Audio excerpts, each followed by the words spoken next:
morning, Ladon. Good morning, Bahamas. We're here on Wolf Road and Mackey Street. Now, this particular intersection, there's not too much traffic, so if you want to get out early and want to beat the rush, I encourage you guys to use this particular corridor. Now, like I said earlier, it is a wet Friday and the roads are extremely wet, so we want to ask persons to drive with extreme caution and care.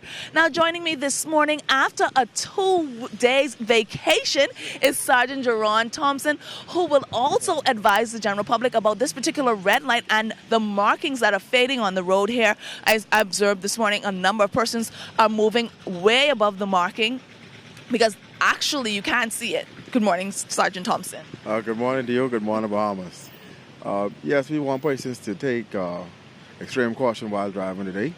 Like you mentioned, the streets are very wet, especially those places with poor tire conditions. We ask you to change your tires as soon as possible because it could mean the difference between your health and with you crashing. Also, check with your to make sure that you have adequate braking.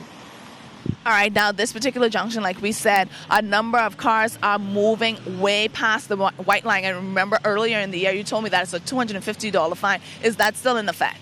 Yes, that is still in effect. But as you can see, these lines are fading. As I look on the streets, we have poor street markings. You can't really tell where the turning lane begins and where it ends. So we need Ministry of Works to come and please make sure they define these markings so persons could be aware of where they're supposed to be. It'll be very difficult. It'll be unfair to persons to report them for passing that white line when the white line is faded and it is barely visible. Now the police cannot issue me a ticket if I am to cross the white line or if I was to go into the turning lane before it starts. Like I said, it wouldn't be fair to persons because the road characteristics are not clearly defined by the white lines. So we need to do that first before we could do any enforcement. It wouldn't be fair to the public. Now, I did see an increase of police presence on the streets.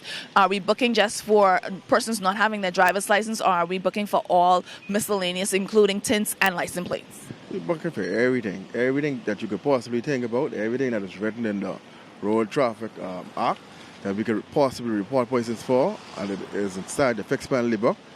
And where it is not inside the fixed penalty book, we'll proceed by summons. We have to enforce our laws.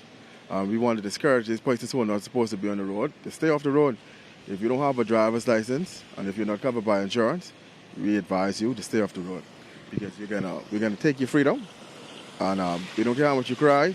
We're gonna lock you up, and we're gonna enforce the laws. So we advise persons to stay off our streets who are not supposed to be driving, and probably just catch the bus, let the bus driver take that responsibility for you with getting tickets or what have you. Anything happened that we need to know overnight? Over the past, we had a quiet 24 hours. Over the past 24 hours, we had a total of 15 crashes.